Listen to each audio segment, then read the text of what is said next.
Hello dear students, मैं अजय पंडित, Gudha public school, Gudha गौरजी, Jhunjhunu.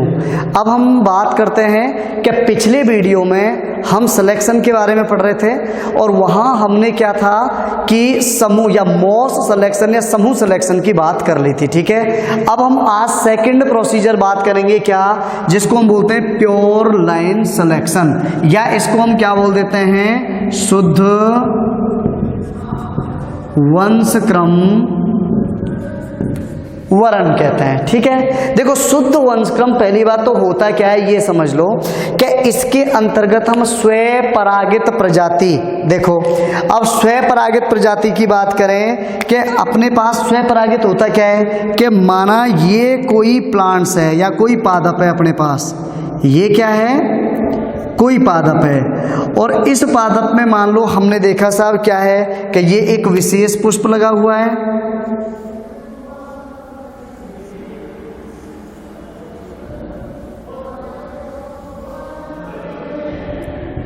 ठीक है, ये रहा। अब देखो हम बात करते हैं क्या ये पुष्प है।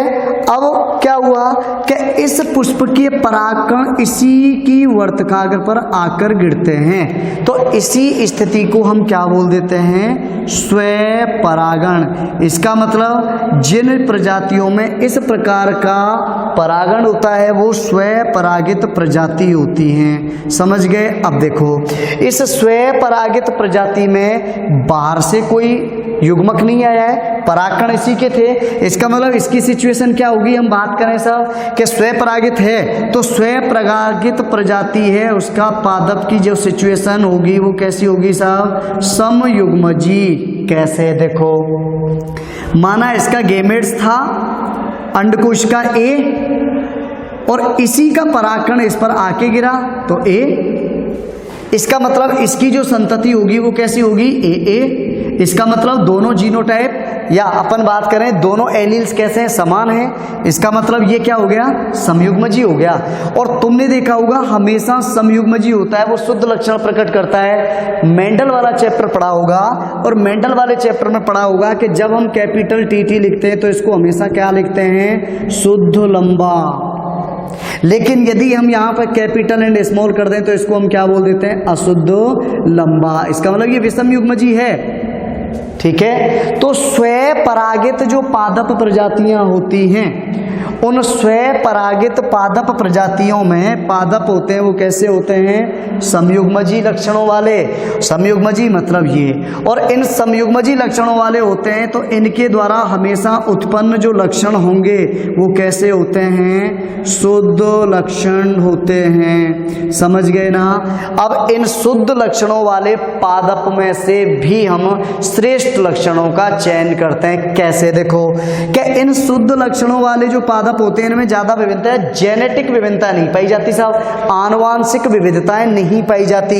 इनमें क्या होता है, ये वैसे शुद्ध लक्षण वाले होते हैं लेकिन इनमें क्या होगा कि पर्यावरणीय कारक, और इन पर्यावरणीय कारकों द्वारा इनमें क्या पैदा होती है, विविधता पैदा होती है। ध्यान रखना, एक चीज याद रखना, यानी इनमें आनुवांशिक रूप से तो नहीं है क्योंकि स्वपरागित थे, स्वपरागित थे तो समयुग्मजी थे, और समयुग्मजी थे तो शुद्ध लक्षणों वाले थे। इसका मतलब आनुवांशिक रूप से तो कोई विभिन्नता नहीं है, सेम एलील है। लेकिन पर्यावरणीय कारक यानी जैसे तापमान है, प्रकाश है, जल है, मृदा है आदि कारकों की वजह से इन पादपों के लक्षणों में भी कुछ विविधताएं पैदा हो जाती हैं, कुछ वेरिएशंस पैदा हो जाते हैं, और उस वेरिएशंस के आधार पर हम क्या करते हैं कि इन शुद्ध लक्षणों वाले पादपों में से भी क्या करेंगे, श्रेष्ठ लक्षणों वाली संतति का क्या करते हैं, चयन करते हैं, और चयन करके उनमें वापस स्वपरागण द्वारा नई संतति का क्या करते हैं, नई संतति का उत्पादन करते हैं। समझ गए। इसका मतलब क्या हुआ साहब कि प्योर लाइन सिलेक्शन में हम शुद्ध वंशक्रम या स्वपरागित पादपों में इस विधि का उपयोग करते हैं, और इस विधि के द्वारा हम समयुग्मजी टाइप के पादपों को अधिक से अधिक श्रेष्ठ लक्षणों वाली किस्म पैदा करने में उपयोग में लेते हैं। ठीक है, अब सुनिए कैसे प्योर लाइन सिलेक्शन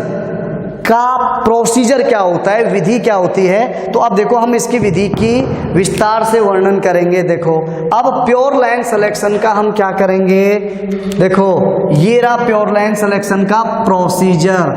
अब अपन प्रोसीजर की बात करेंगे बेटा, ध्यान रखना, ठीक है। देखो प्रोसीजर में हम क्या करते हैं, पहली साल प्रथम वर्ष थी, हमने कोई देसी या पुरानी किस्म ली, और देसी या पुरानी जो किस्म थी वो कैसी थी सब, उसका एक संयुग्मजी या स्वपरागित प्रजाति थी, और ये स्वपरागित प्रजाति हो गई, ठीक है ना।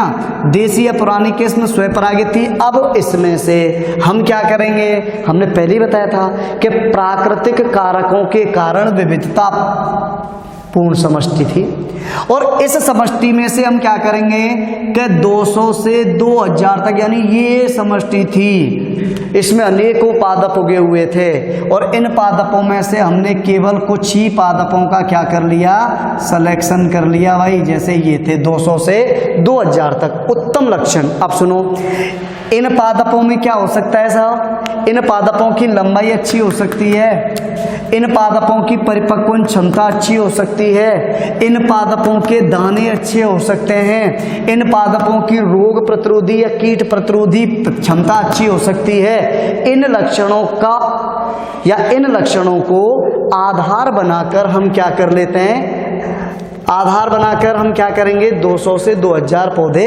चयनित कर लिए, और इन चयनित पौधों का क्या करेंगे, बीज अलग अलग एकत्रित एक साथ। देखो हमने बात की थी समूह में, तो क्या किया था हमने एक साथ सिलेक्शन किया था, लेकिन इसके अंदर हम क्या करेंगे, अलग अलग एकत्रित करते हैं। यानी इस पादप का बीज ए है तो ए का बीज अलग, बी का बीज अलग, सी का बीज अलग, डी का, इस तरह से 200 जो पौधे थे जिनको सेलेक्ट किया उनके सबके बीज हम अलग अलग रख देते हैं, ठीक है। अब सुनो, अगली साल सेकेंड ईयर हम क्या करेंगे साहब, कि हम ए पौधा है उसका अलग बीज लगाएंगे, बी का अलग लगाएंगे, सी का, यानी प्रत्येक जो पौधे थे जिनसे हमने अलग अलग बीज इकट्ठा किया था, उन बीज में से एक एक बीज प्रत्येक पौधे से अलग अलग लेते हैं और उसको क्या करते हैं, उगा देते हैं, ठीक है। यानी चयनित पादप से एकल पादप संतति उगाते हैं। यानी इन 200 से 2000 पौधों के जो बीज इकट्ठे किए थे, प्रत्येक एकत्रित किए गए बीज में से केवल एक बीज, एक एक पादप लगाते हैं, लगा दिया। अब सुनिए, इनका हम दृष्टि मूल्य, पता है दृष्टि मूल्यांकन क्या होता है, दृष्टि मूल्यांकन का मतलब ये होता है कि मान लो हमने लंबाई का पौधा लिया था, अब उसकी लंबाई हमने देखी, ठीक है ना, लंबाई हमें दिख जाएगी। दृष्टि मूल्यांकन यानी हम देखकर ही उसका मूल्यांकन कर रहे हैं कि पौधा अच्छा है, लंबा है, अधिक उत्पादन क्षमता है, दानों का आकार बड़ा है, या फिर उसका क्या है सब, उसमें कीट प्रतिरोधक, यानी हम देख के उसका क्या करते हैं, मूल्यांकन करते हैं कि भाई जिन लक्षणों के लिए हमने उसको चयनित किया वो दिख रहा है पादप में, उसको हम क्या बोलते हैं, दृष्टि मूल्यांकन कह देते हैं, ठीक है। अब सुनिए, दृष्टि मूल्यांकन करके इनमें से भी हमने देखा कि कुछ पादप, अब हम मान लेते हैं साहब ये पौधा सही था, ये था, ये था, ये था और ये था, ये इन अन्य की तुलना में क्या थे, अधिक श्रेष्ठ लक्षणों वाले थे। इसका नाम हमने क्या किया साहब कि इन पादपों में से सर्वश्रेष्ठ पादप संतति, यानी हमने 200 पौधे लिए, 200 को अलग अलग बीज लगाया, अलग अलग बीज लगाकर हमने देखा कि साहब उनमें से 200 में से मात्र 25 या 30 पौधे ऐसे थे जिनमें हम चाह रहे थे वो लक्षण प्रकट दिखाई दे रहे थे, हमें दिखाई दे रहे थे। तो उन पादपों का हम क्या करते हैं, लगभग उन 200 से 2000 पादपों में से मात्र 10 या 50 पौधे हम क्या कर लेते हैं, सब छांट लेते हैं, चयनित कर लेते हैं, और उनको अगले वर्ष हम क्या करते हैं, उनका टेस्ट करते हैं, ठीक है। तो देखो तीसरी साल हम क्या करेंगे, तीसरी साल में प्राथमिक उपज परीक्षण, जो हमने तीसरी साल में जाके श्रेष्ठ लक्षणों वाले पौधे अलग कर लिए थे उनका टेस्ट करते हैं, क्या साहब हमने जो लक्षण उनमें पैदा करने थे क्या वो हो चुके हैं। टेस्ट किया, टेस्ट करने पर पता चला कि उस उन्नत पादप, अब हम क्या करेंगे, टेस्ट किया, उगा दिए, उगाने के बाद क्या करेंगे, उन्नत पादप संतति का हमने क्या किया, प्राथमिक उपज परीक्षण, और इनमें से प्रचलित उन्नत किस्मों को हम मानक के रूप में, यानी हम इनमें से क्या किया, हमने देखा, टेस्ट करने पर हमें पता चला कि सब जिन लक्षणों के लिए हमने उस पादप को उगाया वो लक्षण इनमें थे, अब थे, तो इसका मतलब हमने क्या किया, उनको मानक किस्म के रूप में अलग कर लिया, ठीक है। और अलग करने के बाद अब देखो चतुर्थ वर्ष यानी चौथी साल से लेकर 6वें ईयर तक दिखाई दे रहा है ना भाई, ठीक है ना। तो ध्यान रखना कि चौथी साल से छठी साल तक हमने क्या किया, इनको लगातार चौथी साल, पांचवी साल और छठवीं साल लगातार उनका टेस्ट करते रहे। क्या वो लक्षण, भाई मान लो तृतीय वर्ष में तो उस लक्षण प्रकट हो गए, चौथी वर्ष में नहीं हुए, या चौथी में भी हो गए, पांचवी में नहीं हुए, लेकिन जब लगातार छठवें वर्ष तक हम टेस्ट करते हैं और उसमें वो लक्षण पैदा हो रहे हैं, इसका ना हमारा टेस्ट कंफर्म है कि लगातार 3 साल उन पादपों से वे लक्षण प्रकट हो रहे थे जो हम चाह रहे थे। इसका मतलब टेस्ट में पादप क्या हो गया, सफल। अब क्या होगा कि उन उन्नत संततियों का हम क्या कर लेते हैं, हमने देखा कि इन पादपों में श्रेष्ठ लक्षण पैदा हो रहे थे, अब उनका बीज लिया, इकट्ठा किया और एक साथ समन्वित परीक्षण का मतलब होता है कि उन बीजों को एक साथ लगा दिया जाता है सारे पादपों के को, और सारे पादपों के पौधे बीज एक साथ उगाते हैं, उसको समन्वित परीक्षण हो गया। अब हमने क्या किया, फिर उसकी रोगरोधिता यानी उस पर हमने वो वायरस या बैक्टीरिया का अटैक करवाया, पता चला साहब कि उस बैक्टीरिया वायरस का उन पादपों पर कोई प्रभाव नहीं हो रहा, या कोई कीट है तो कोई प्रभाव नहीं हो रहा, इसका मतलब वो उस वायरस या बैक्टीरिया कीट के प्रति प्रतिरोधी हैं। टेस्ट क्लियर हो गया। सर्वोत्कृष्ट अब हम क्या करेंगे कि इनमें से भी सबसे ज्यादा अच्छे जो टेस्ट में रिजल्ट या परिणाम दे रहे हैं ना, उन पादपों को हम नई किस्म के रूप में अलग कर लेते हैं। ठीक है, अब सुनो, 7वें वर्ष हम क्या करेंगे, देखो 7वें वर्ष हम आएंगे और 7वें वर्ष में हमने क्या किया, देखो ध्यान रखना कि 7वें वर्ष हमने जो समन्वित परीक्षण किया था, समन्वित अब उन पादपों को उगाते हैं। ठीक है, और क्यों उगाते हैं, देखो कि समन्वित परीक्षण के टाइम पर हमें इसके लक्षणों का तो पता चल गया, इनके लक्षण जो थे वो पैदा हो रहे थे, लेकिन हमें अब उसका क्या करना है, गुणन यानी इसकी अधिक मात्रा प्राप्त करनी है। भाई हमने एक विस्तृत क्षेत्र पर उसको बांटना है, बीज को पहुंचाना है, तो बीज की मात्रा अधिक होनी चाहिए। हमने बीज का क्या किया साहब, गुणन किया अधिक मात्रा में, और अधिक मात्रा में पैदा करके उसका हम क्या कर लेते हैं, वितरण कर देते हैं। ठीक है ना। तो ये हो गया साहब क्या, प्रोसीजर किसका, प्योर लाइन सिलेक्शन का। ठीक है, अब देखो हम बात कर लेते हैं कि इसके कुछ लाभ और कुछ हानियां हैं। ठीक है, तो देखो क्या लाभ है और क्या हानियां हैं इसके प्योर लाइन सिलेक्शन या शुद्ध वंशक्रम वर्ण। ठीक है, तो सबसे पहले हम शुद्ध वंशक्रम वर्ण के क्या पढ़ेंगे, लाभ। ठीक है, देखो पहला लाभ क्या है इसमें कि किसी भी यानी इसमें हम क्या कर सकते हैं, देखो कि किसी भी विविधता यानी कोई विविधतापूर्ण क्या है, किस्म है, उस विविधतापूर्ण किस्म में हम क्या कर सकते हैं, अत्यधिक सुधार कर सकते हैं। किसके द्वारा, शुद्ध वंशक्रम वर्ण द्वारा। तो पहला लाभ क्या हुआ कि कोई भी फसल जो अत्यधिक विविधतापूर्ण है, उस अत्यधिक विविधतापूर्ण फसल में बहुत ज्यादा आनुवांशिक सुधार किए जा सकते हैं, किसके द्वारा, शुद्ध वंशक्रम वर्ण द्वारा। ठीक है, नेक्स्ट हम बात करें विकसित किस्मों में शुद्ध वंशक्रम के कारण। देखो जो शुद्ध वंशक्रम है, ठीक है, और शुद्ध वंशक्रम के कारण हमने क्या किया, कोई किस्म उत्पन्न की, यानी शुद्ध वंशक्रम और शुद्ध वंशक्रम विधि से हमने क्या की, कोई किस्म उत्पन्न की। तो देखो ध्यान रखना कि इसके अंदर क्या होगा, आनुवांशिक विविधता।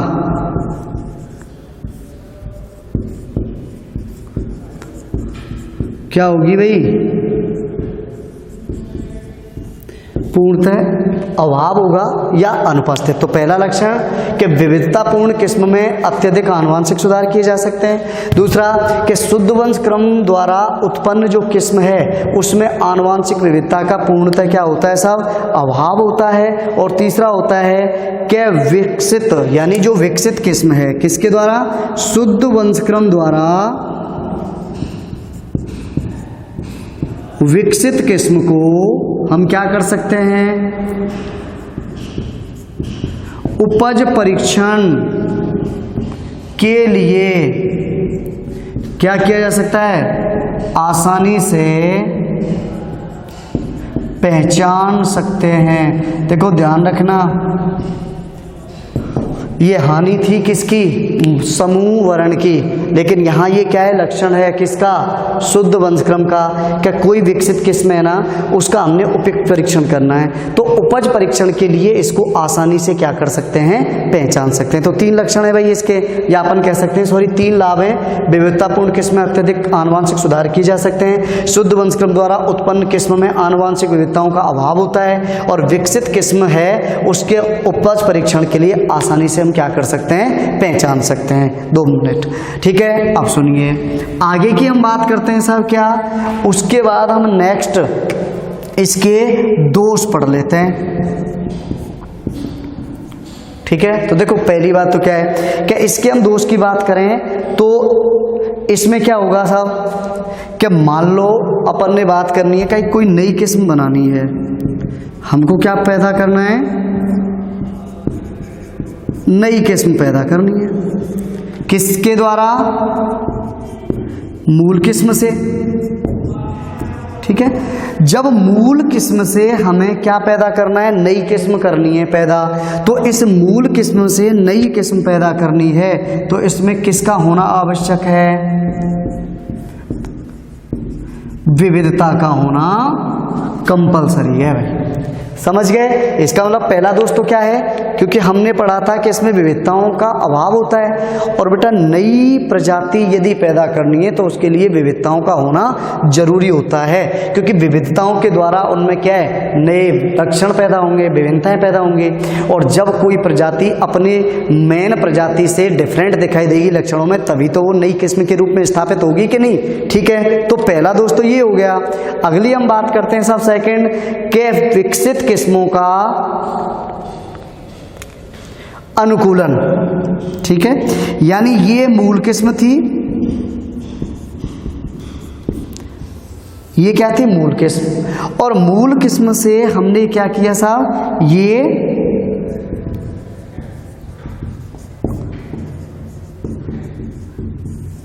नई किस्म उत्पन्न की। अब मूल किस्म से नई किस्म उत्पन्न की तो ध्यान रखना इसकी अनुकूलन क्षमता ऑटोमेटिकली क्या होगी, कम होगी। देखो एक चीज याद रखना, हमने बताया था साहब जितनी अधिक आनुवांशिक विविधता होगी उसमें उतनी ही अनुकूलन क्षमता अधिक होती है। विविधताओं की कमी होगी साहब या आनुवांशिक विविधता कम होगी तो अनुकूलन क्षमता भी कम होगी। तो दूसरा जो इसका दोष है वो क्या है कि मूल किस्म से विकसित नई किस्मों में अनुकूलन क्षमता क्या होगा, अनुकूलन क्षमता की कमी होती है। लास्ट पॉइंट है भाई इसका कि समूह चयन की अपेक्षा, ध्यान रखना कि समूह चयन की अपेक्षा श्रम, समय और धन क्या होता है भाई, अधिक खर्च होता है, ठीक है। किसमें, शुद्ध वंशक्रम वर्ण में, ठीक है ना। तो ये इसके लाभ हो गए, ये इसके 3 दोष हो गए कि विविधताएं नहीं होती हैं, तो मूल किस्म से नई किस्म पैदा करने के लिए विविधताएं चाहिए होती हैं, मूल किस्म से नई किस्म उत्पन्न करते तो उसमें अनुकूलन क्षमताओं का अभाव होता है, और समूह चयन की तुलना में श्रम, समय और धन भी इस विधि में अधिक खर्च होता है, ठीक है ना। अब इसके बाद अगले प्रोसीजर के बारे में हम नेक्स्ट वीडियो में पढ़ेंगे, तब तक के लिए धन्यवाद।